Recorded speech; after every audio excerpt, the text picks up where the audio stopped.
Buenas chicos, como os prometí, voy a subir una mini clase, espero no enrollarme, porque soy de enrollarme bastante, sobre los principales paradigmas en sociología. Bueno, como este vídeo está en YouTube, no creo que llegue a mucha gente, no tengo mucha visibilidad. Decir que esta clase se corresponde con una asignatura que doy en primero de Educación y Trabajo Social, del doble grado de la Universidad Pablo de Olavide, de la asignatura Sociología 1. Bueno, pues os voy a explicar en qué consisten los tres principales paradigmas en sociología, aunque antes creo que es necesario reflexionar y recordar un poquito qué es un paradigma y ¿qué es la sociología como ciencia? ¿Por qué tenemos paradigmas? ¿Qué diferencia una teoría de un paradigma? Voy a tratar de ir respondiendo a estas preguntas de la manera más breve posible. Recordaros que el material de estudio que tenéis para esto, aparte de las diapositivas que hicieron vuestros compañeros de clase que expusieron este tema, son del manual Macionis y Plumer y lo tenéis en la unidad didáctica subida al aula virtual del tema 1. Concretamente, los paradigmas en sociología vienen desde la página 23, donde se os explica el paradigma del funcionalista, hasta la página 27. La sociología, como os dije, es una ciencia.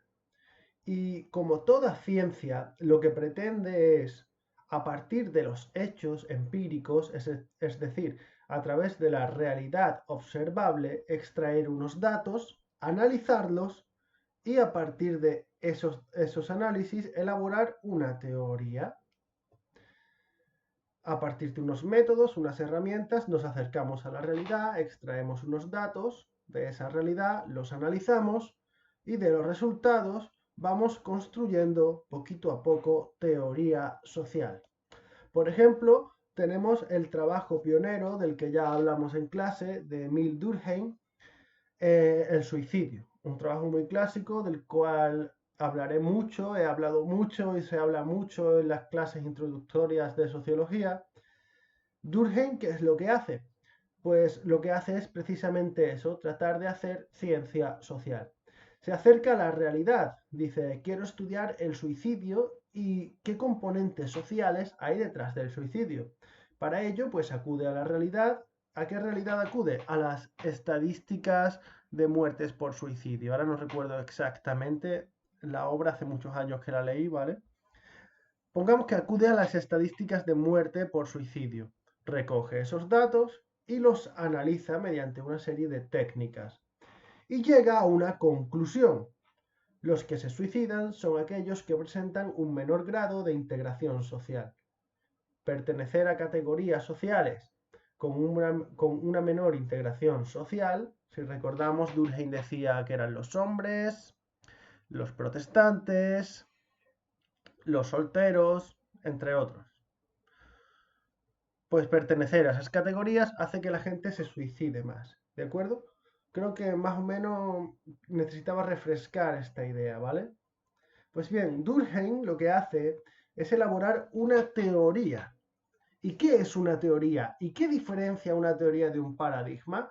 Y esto es una pregunta mía de examen que me encanta hacer, ¿de acuerdo? Pues una teoría es una explicación de cómo y por qué se relacionan ciertos hechos específicos. Es decir, tienen un objetivo limitado y constituyen intentos de explicar una serie de condiciones sociales o tipos de sucesos concretos. Por ejemplo, Durkheim trataba de estudiar el suicidio, un hecho social concreto. ¿De acuerdo? Mientras los paradigmas o enfoques teóricos son orientaciones más generales sobre el contenido de la sociología. Son, por así decirlo, visiones generales de la sociedad. Son imágenes básicas que guían el pensamiento, la investigación y la teoría. Dicho de una manera simple y sintética, un paradigma es una visión, cómo vemos la sociedad. ahora veremos que hay varios paradigmas. ¿La vemos como un todo orgánico que tiende al orden? Dirá el funcionalismo. ¿La vemos como un conjunto de individuos que luchan por unos recursos escasos y entran en conflicto? Dirá más o menos la teoría del conflicto. Y dentro de esas visiones de la sociedad, pues aplicándolas a la realidad que vemos, desarrollamos teorías. Por tanto, mientras que un paradigma es una visión general de la sociedad, una forma de aproximarse y entenderla en términos generales, las teorías son explicaciones mucho más concretas de cómo y por qué se relacionan ciertos hechos específicos. Normalmente se desarrolla en el marco de paradigmas. Poner un ejemplo de esto. Bueno, el paradigma de un hecho específico puede ser la estratificación o, vamos por poner un término más simple, la desigualdad social. ¿De acuerdo? Es un hecho específico. Bajo un paradigma funcionalista, pues se desarrolla la llamada teoría meritocrática de Davis y Moore. Mientras que bajo un paradigma del conflicto se desarrolla una teoría del conflicto o lo que puede ser la teoría de clases marxista, ¿de acuerdo? Por tanto, el paradigma es la visión general de la sociedad, mientras la teoría es la explicación concreta de cómo y por qué se relacionan ciertos hechos. En sociología existen tres paradigmas principales: el paradigma funcionalista, el paradigma del conflicto y el paradigma de la acción social. Realmente los sociólogos no operamos ya en la actualidad en estos términos. De hecho, la mayoría de nosotros asumimos perspectivas más integradoras que bien quedan reflejadas en las enunciaciones que hace, por ejemplo, Antonio Giddens sobre su teoría de la estructuración o en otras teorías como las desarrolladas, por ejemplo, por el sociólogo francés Pierre Bourdieu. También es cierto que hay otras formas de analizar la realidad, otros paradigmas que no están recogidos aquí.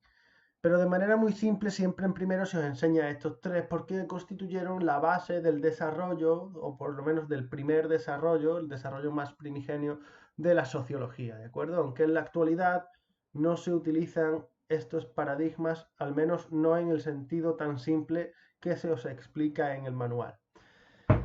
El funcionalismo. ¿En qué consiste el funcionalismo? Bien, como dicen Maciones y Plumer, y leo literalmente, el funcionalismo es un marco para la construcción de una teoría que imagina la sociedad como un sistema complejo cuyas partes trabajan juntas para fomentar la solidaridad y la estabilidad. Este paradigma comienza por reconocer que nuestras vidas están guiadas por la estructura social, que implica unas pautas o regularidades relativamente estables de comportamiento social. Es decir, es una visión, como todo paradigma, es una visión general de la sociedad, una forma de ver, de entender, de observar el mundo social. ¿Y cómo lo entiende? Pues parte, y en su origen era aún más radical en este sentido, de una visión orgánica, de una visión casi darwinista, biologicista. Ve la sociedad como un gran animal. La sociedad sería como un animal, entiendan que es una metáfora, compuesto de distintos órganos. ¿Qué son los órganos para los funcionalistas? Las instituciones. La economía, la familia, la educación, el Estado. Son las distintas instituciones, los distintos órganos que contribuyen al buen funcionamiento del animal, que sería en este caso de la sociedad. La sociedad, por tanto, sería vista bajo los ojos de un funcionalista como un todo orgánico que funciona de manera armoniosa porque todas las instituciones que lo componen, todos los órganos que componen el animal, por seguir la metáfora, cumplen unas funciones que hace que tienda al orden, a la armonía. La sociedad como un cuerpo formado por distintos órganos, ¿no? Ahí viene la diapositiva como tal. ¿Cuáles son las partes de la sociedad? Pues ya lo he dicho, las instituciones. ¿Y qué son las instituciones? Pues aquí doy una definición, ¿de acuerdo? Que creo que es de Macionis, ahora no recuerdo, sí, es de Macionis y Plumer, Son organizaciones y grupos humanos a través de los cuales se regulan los comportamientos de los individuos y los orientan al cumplimiento de fines determinados esenciales para el orden social. Es decir, son las distintas organizaciones que existen en la sociedad y que cumplen una función que garantiza que la sociedad se mantenga unida y se tienda al orden. ¿Qué es una función, por tanto? Pues el cometido de las instituciones.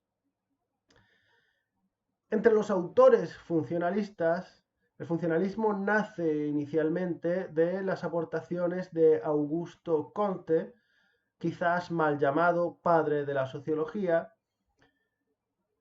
el cual pues intentaba analizar cómo la sociedad podía mantenerse unida en unos tiempos convulsos y tumultuosos como los que vivía.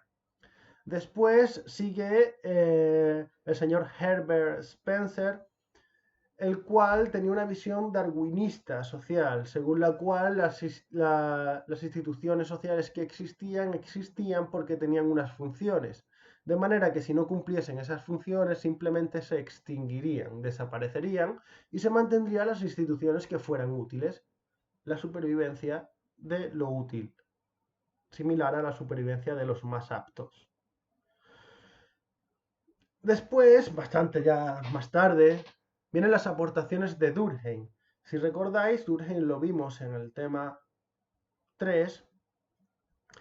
Durkheim, su gran preocupación era por qué la sociedad se mantenía unida. Ya vimos el contexto de Durkheim, también vive en un contexto de, si mal no recuerdo, la Tercera República Francesa, en el cual había pues un gran espíritu reformista y una gran necesidad imperiosa nacional francesa de mantener el orden social, por así decirlo, ¿no? Durkheim se preocupó por aquello que llamó solidaridad, es decir, aquello que mantiene a la sociedad unida.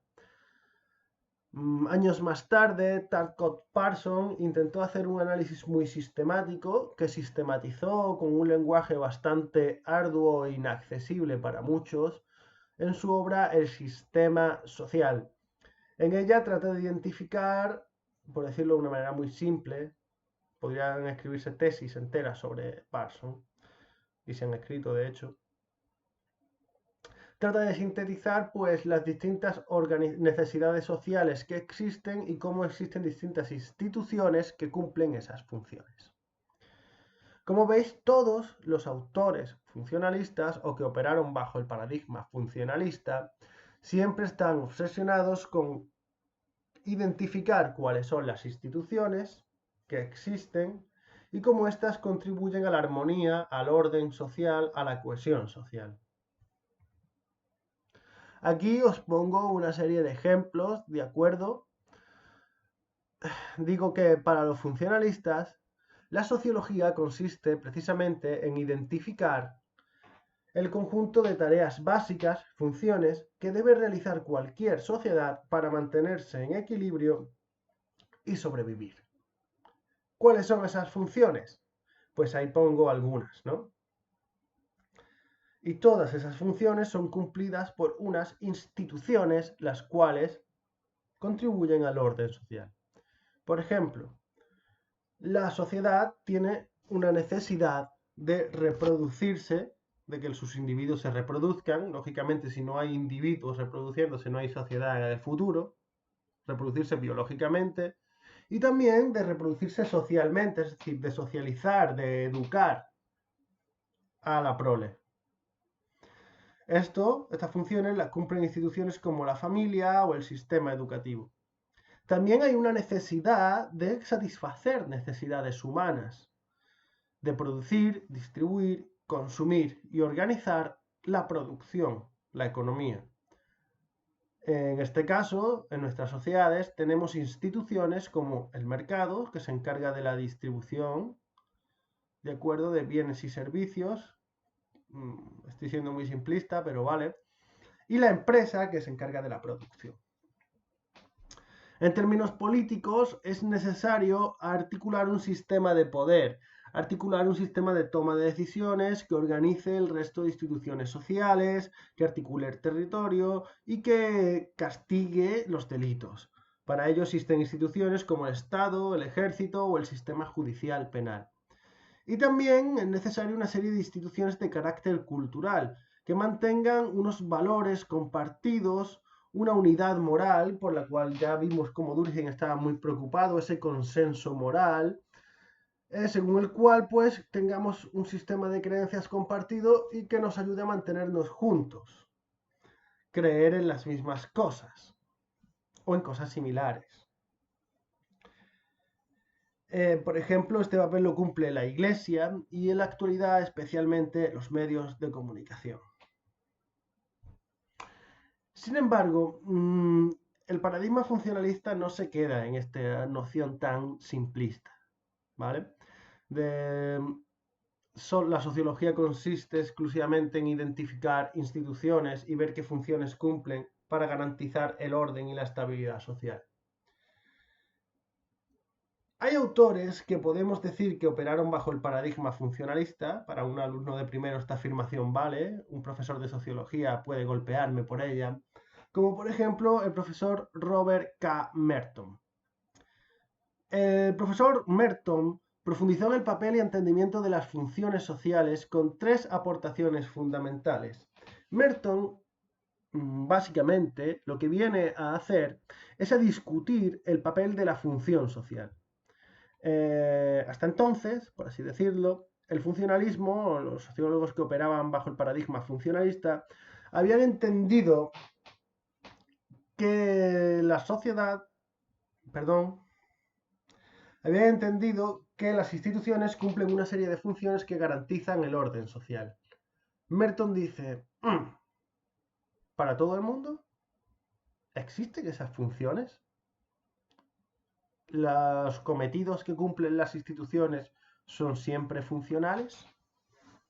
¿Qué tipos de funciones existen? Pues bien, Merton, una de sus aportaciones fue afirmar, primera aportación, que las consecuencias de las funciones son relativas. Es decir, que difieren según las distintas categorías sociales. Es decir, que las consecuencias del funcionamiento de una institución, la función que cumple una institución, no es igual para todos, no tiene las mismas consecuencias para todas las personas. Por ejemplo, la familia, ya hemos visto antes que es una institución crucial para garantizar la reproducción biológica y social de la prole, de los niños, de las generaciones futuras. Sin embargo, esa función, en términos absolutos y así visto, que puede ser es tremendamente importante, a veces no lo es para todos. ¿Por qué? Porque todos habéis tenido, la mayoría de vosotros habéis tenido una familia y sabéis que pese a que estamos ya en el siglo XXI, pues sigue dotando de privilegios diferenciales a niños y niñas. Crea esa distinción de género e inculca esos valores patriarcales a los que ahora mismo estamos intentando pues poner fin. Dota de privilegios, identidades diferenciales a niños y niñas, una disfunción de la institución familiar. Y ya no hablemos de lo que llaman violencia intrafamiliar o también otro tipo de violencia más específica como puede ser la violencia de género que se produce principalmente en el seno de la familia. Es decir, que las funciones son relativas. Esa función de crianza, reproducción, pues puede ser buena en términos generales, pero puede que para una mujer maltratada, puede que para una hija que es abusada por su padre, pues no sea tal. Además, la segunda aportación de Merton es que diferencia, perdón otra vez, joder, es que estoy regular. Diferencia dos tipos de funciones, las manifiestas y las latentes. ¿Qué quiere decir esto? Y esto es pregunta de examen. No garantizo que entre, pero me suele gustar preguntarlo. Pues quiere decir que las instituciones tienen una serie de funciones que afirman cumplir. Son las funciones manifiestas. Son las metas perseguidas y reconocidas. Por ejemplo, vamos a pensar en una institución, la universidad. La universidad, ¿qué dice la universidad? ¿Qué hace? La universidad sirve para dotar de credenciales, títulos, y cualificar a profesionales. Por ejemplo, a vosotros que vais a ser educadores sociales y trabajadores sociales. Vais a ser las dos cosas porque sois unos cracks. Y después tenemos las funciones latentes. Son metas no conscientes, no deliberadas, que constituyen objetivos ocultos de la institución. Es decir, son funciones que también cumple la institución, pero que no dice qué hace. Pensemos de nuevo en la universidad. Es cierto que la universidad hace lo que dice, o al menos eso quiero creer. Dota de credenciales, eso es obvio, títulos, y cualifica profesionales. Pero también cumple otras funciones no manifiestas, es decir, latentes, ocultas. Por ejemplo, la universidad sirve para contener el desempleo. ¿Cómo que para contener el desempleo, profesor? Sí. Pensad que os tienen desde los 18 hasta los 23 años encerrados de nuevo para que no estéis pidiendo trabajo en una sociedad tecnológicamente avanzada donde cada vez es menos necesario el trabajo humano. Es una función, ¿de acuerdo? Otros, ¿qué te pueden decir de la universidad? Te pueden decir que también sirve, te diría alguien bajo un paradigma marxista, por así decirlo, del conflicto, para reproducir desigualdades de clase. ¿Por qué? Porque ¿quién accede a la universidad? Aquellos que tienen mejores notas. ¿Y quién tiene mejores notas? Normalmente aquellos que tienen más recursos. Y ya no hablemos en sociedades donde no existe un sistema de universidad pública o al menos tan financiada como la española, que está bastante financiada. Pensemos en Estados Unidos, donde la universidad es carísima. Pues más allá de cualificar profesionales, la universidad también sirve para que los hijos de los ricos estudien y los otros no. Sirve para reproducir la desigualdad. Sería otra función latente. Otra función, encontrar pareja. Perdón. Encontrar pareja. Es decir, para que los iguales se encuentren. Sería otra función latente de la universidad. Y por último, Merton introduce el concepto de disfunción. Dice que hay determinados efectos perversos de las instituciones que implican consecuencias negativas para el funcionamiento de la sociedad. Por ejemplo, aquí os pongo un ejemplo ciertamente polémico. Pensad en la gestión privada de los hospitales. Para unos es funcional, supone ahorro, mientras para otros es un deterioro del servicio y una pérdida de derechos del usuario. Pensad, por ejemplo, en la religión. La religión dota de un sistema moral de comportamiento y crea unidad en la sociedad. Crea una orientación del individuo ante el mundo y ayuda a aliviar la angustia existencial ante determinados problemas coyunturales naturales como son la muerte o otras transiciones vitales. Sin embargo, la religión ya conocemos que también es ciertamente disfuncional. Pensad en los yihadistas. Y más allá de los yihadistas, pensad en las cruzadas.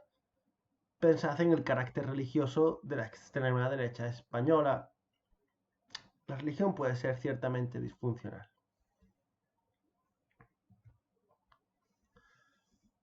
En este apartado iba a hablar de las críticas al funcionalismo, pero creo que habiendo visto que es una concepción que tiende a entender la sociedad como un conjunto de instituciones que todas cumplen unas funciones para garantizar o mantener un orden social, ya podéis imaginar por dónde van las críticas. ¿Realmente podemos suponer que la sociedad tiende a un orden de manera natural cuando las pautas y estructuras sociales varían a lo largo de los distintos tipos de sociedades y del tiempo? Es decir, ¿es el orden natural? ¿Existe un orden natural en lo social? Además, se hace excesivo hincapié en cómo las instituciones favorecen el orden y la cohesión social. Es decir, para el funcionalista, ya dije, la sociología es analizar, identificar instituciones y ver qué funciones cumple para el mantenimiento del orden. Pero, ¿Qué pasa con las luchas? ¿Qué pasa con los conflictos? ¿Qué pasa con las desigualdades de género, clase o etnia? También atribuye a las sociedades cualidades que no posee. Y esto quizás sea una de las principales críticas. La personifica. Es decir, habla de la sociedad como si fuera un animal, como si fuera un ente que tiene necesidades y objetivos. Aunque estos conceptos solo tienen sentido si lo aplicamos a seres humanos. La sociedad no tiene necesidades y objetivos, lo tienen las personas que la componen. La sociedad es la estructura más general de funcionamiento dentro de la cual se integran estos individuos y los condiciona, y a la vez los individuos la construyen. Pero no tiene necesidades, no tiene objetivo. La sociedad no es una mente ordenada, ¿de acuerdo? Sino un producto colectivo de mentes individuales. Y también peca de determinismo social.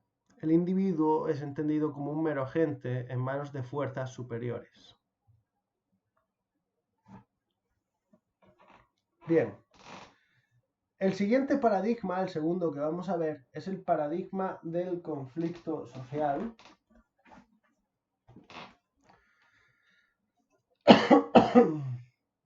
Mazionis nos dice, el paradigma del conflicto es el marco teórico según el cual lo que domina en la sociedad no es el equilibrio, sino el conflicto de intereses entre sus miembros, sustentado, alimentado por las diferencias y desigualdades de todo tipo. El paradigma del conflicto sería, por tanto, una visión de la sociedad como un conjunto de grupos, generalmente dos, con intereses antagónicos y en constante lucha. Para unos, los funcionalistas, sociedad es armonía, es algo que tiende al orden.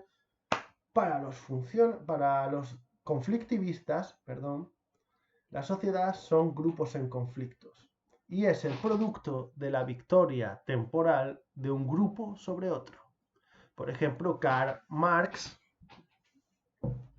el gran Karl Marx, pensaba que la sociedad capitalista era el producto momentáneo de la victoria de la burguesía sobre la clase trabajadora a la cual explotaba y que un día habría una revolución por la cual la clase trabajadora instauraría la dictadura del proletariado y sometería a la clase burguesa.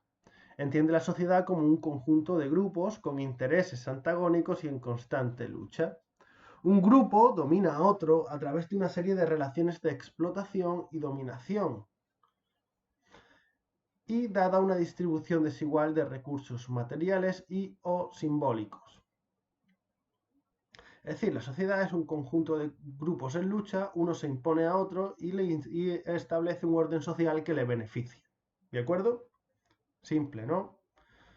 El objeto de la sociología, según la teoría del conflicto, según el paradigma del conflicto, pues consistiría en conocer tres cosas fundamentales. ¿Quiénes son los grupos en lucha? 2.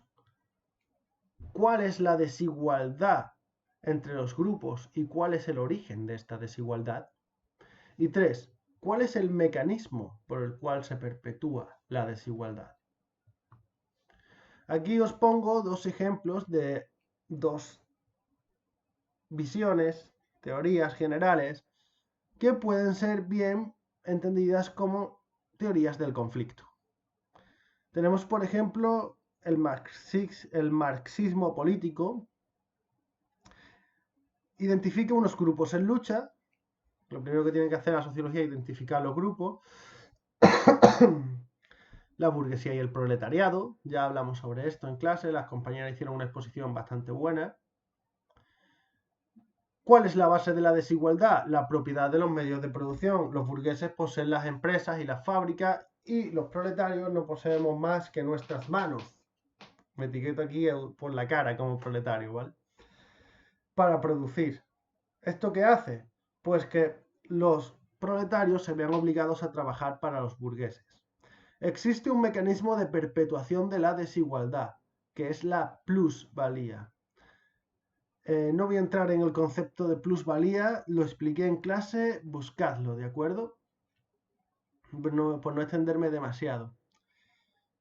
Y normalmente estas teorías del conflicto pues siempre tienden a poner una meta del oprimido, una meta social deseable para superar esta situación, un nuevo orden, en el que el oprimido se impone al opresor y logra pues una meta, una suerte de utopía. En este caso, en el caso de Marx, podría ser el socialismo o el comunismo. Otro ejemplo podría ser el feminismo. Ojo, estoy simplificando un montón, ¿vale? Un marxista se enfadaría por esto y una feminista se enfadaría mucho más por lo que voy a decir ahora. El objetivo es la simplificación pedagógica, no la exposición rigurosa de estas teorías, ¿vale? Es para que entendáis el paradigma del conflicto. Identificaría los grupos en lucha, en este caso serían los dos géneros, hombres y mujeres. La base de la desigualdad pues sería una distribución diferencial y desigual de roles, prestigio y recursos. Y el mecanismo por el cual se perpetúa esa desigualdad, pues el feminismo nos diría que es una socialización diferencial. A las niñas se les educa para ser delicadas, sensibles, sumisas. A los niños se les educa para no llorar, ser fuertes, autónomos. Y la segregación, es decir, separar a los niños y a las niñas y también a los hombres y a las mujeres, una segregación que podéis ver manifiesta en el propio mercado laboral, ¿de acuerdo? ¿Cuál es la meta del oprimido según la teoría feminista? Pues el feminismo, lo que sería la igualdad entre hombres y mujeres, entendidos en esa acepción, ¿vale? No quiero entrar en debates ni en exégesis. ¿Qué críticas se le hacen a este paradigma del conflicto? Pues primero, la principal es que la mayoría de teorías que se enmarcan bajo el paradigma del conflicto persiguen unos objetivos políticos muy explícitos. El marxismo persigue el socialismo y más tarde el comunismo. El feminismo persigue una meta política que es la igualdad, el fin del patriarcado, el feminismo, por llamarlo, por no ser tautológico, no quería decirlo. Y esta persecución de objetivos políticos lleva en ocasiones a renunciar a la búsqueda de un conocimiento científico. No obstante, esto también es aplicable al funcionalismo. Los funcionalistas también están contentos la sociedad tal y como está. Por eso buscan el orden. También se hace demasiado hincapié en la desigualdad, se hace demasiado hincapié en la desigualdad. Y esto lleva a los teóricos del conflicto a obviar dos factores por los cuales el orden social se mantiene y se reproduce de manera estable. Es decir, es cierto que existe el conflicto, pero también existen mecanismos funcionales. Existe el orden. Esta teoría pues tiende a minusvalorar este orden, esta reproducción que permite la estabilidad y la cohesión social. Y también es una teoría muy determinista. El individuo no tiene cabida. Básicamente, para la teoría del conflicto, el individuo está determinado por las condiciones sociales en las que nace. El obrero, al ser pobre, está ahí metido, independientemente de lo que haga como individuo, la lucha solo la puede llevar a cabo de manera colectiva. La mujer, por haber nacido mujer, está sometida a una serie de condiciones e individualmente no puede hacer prácticamente nada. La lucha debe ser colectiva. Quizás esto que estoy diciendo no es todo correcto, pero bueno. Es decir, se entienden como un conjunto de instituciones que determinan de una manera excesiva la voluntad de los individuos y no aporta herramientas teóricas útiles para analizar las conductas individuales más allá de que los individuos son meras marionetas en manos de instituciones y de entes más grandes que ellos. Aquí os pongo algunos ejemplos, ¿vale? De la aplicación de ambos paradigmas. Parad el vídeo y vedlo, ¿vale? Y leerlo con detalle, no quiero extenderme mucho más en el vídeo. Os pongo un ejemplo, ¿no? Un ejemplo polémico, que sé que os gusta la polémica. La prostitución, un hecho social, ¿vale? ¿Cómo se interpretaría desde el conflicto y el funcionalismo? Pues desde el conflicto, esa visión social que ve la sociedad como un conjunto de grupos en conflicto, diría que es una explotación sexual y una subordinación, de la mujer. Mientras que el funcionalismo pues le buscaría la función, ¿qué función cumple? Evita delitos sexuales y garantiza la monogamia. La universidad, bajo el paradigma del conflicto, diríamos que reproduce la desigualdad de clases al acceder y tener éxito en ella los más privilegiados, mientras que bajo el paradigma del conflicto, del funcionalista, diríamos que garantiza que los más aptos lleguen a los puestos más importantes. Esto lo veremos en la clase de mañana miércoles, ¿vale? Bueno, ahí tenéis algunos ejemplos, ¿vale? Creo que os servirán para haceros una idea y poder distinguir bien entre el conflicto y el funcionalismo.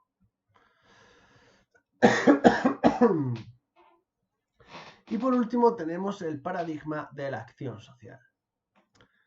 El funcionalismo y el conflicto, aunque parezcan muy diferentes, en tanto que unos miran cómo las instituciones promueven el orden, mientras otros analizan cómo las instituciones promueven el conflicto, orden y conflicto, parece algo muy diferente. Realmente son muy parecidos. Son parecidos en tres cosas. Primero, en el determinismo social. En ambos no existen herramientas teóricas para analizar el individuo.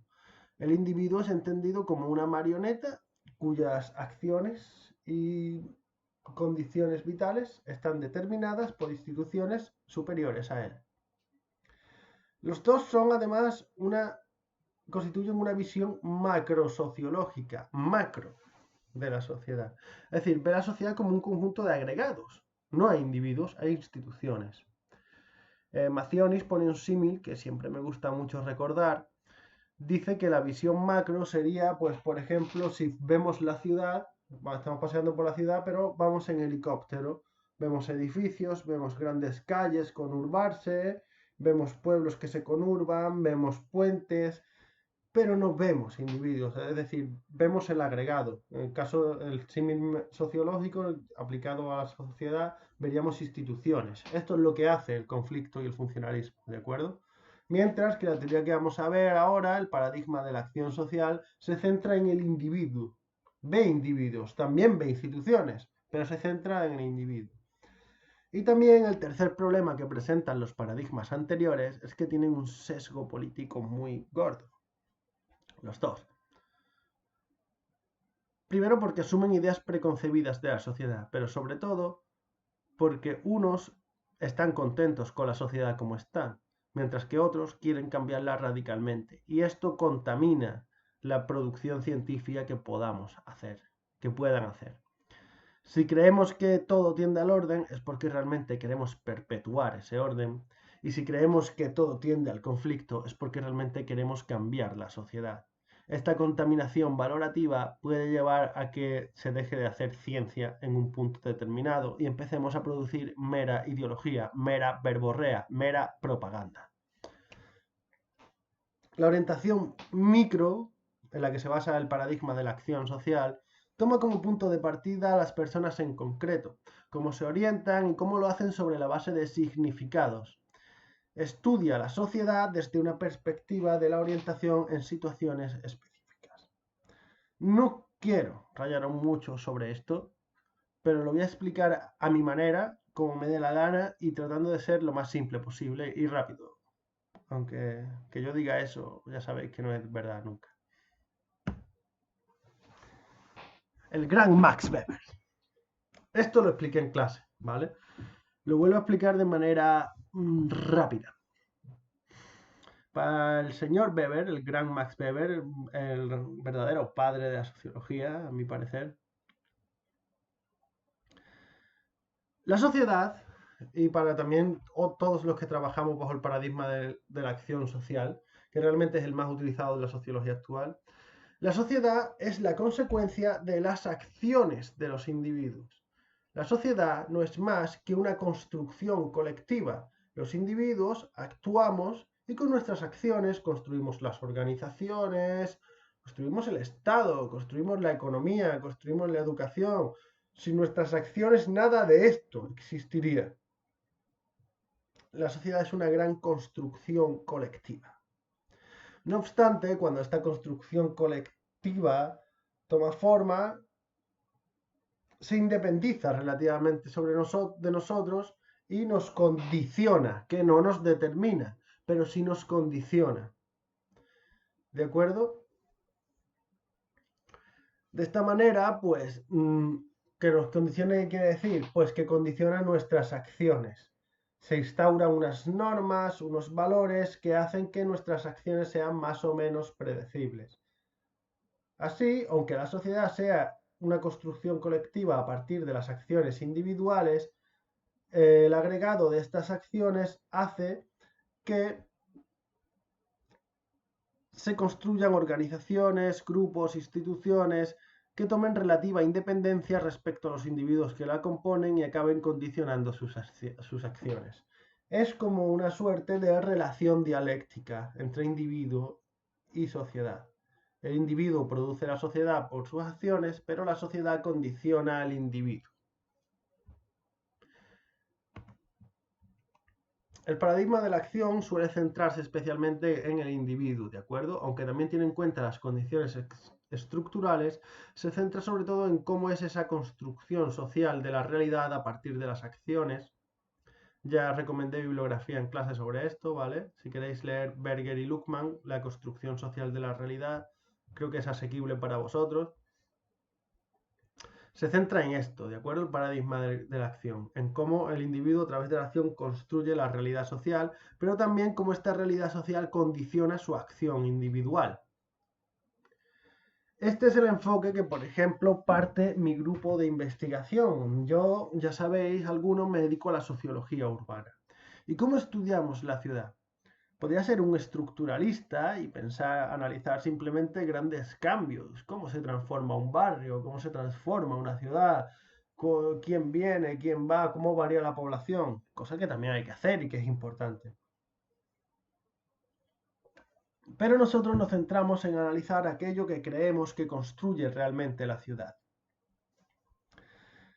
Para nosotros existe una acción social, la movilidad, a través de la cual los individuos y los hogares transforman la ciudad.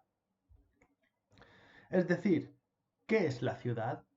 La ciudad, la estructura urbana, sería la consecuencia de las acciones históricas y presentes de los individuos.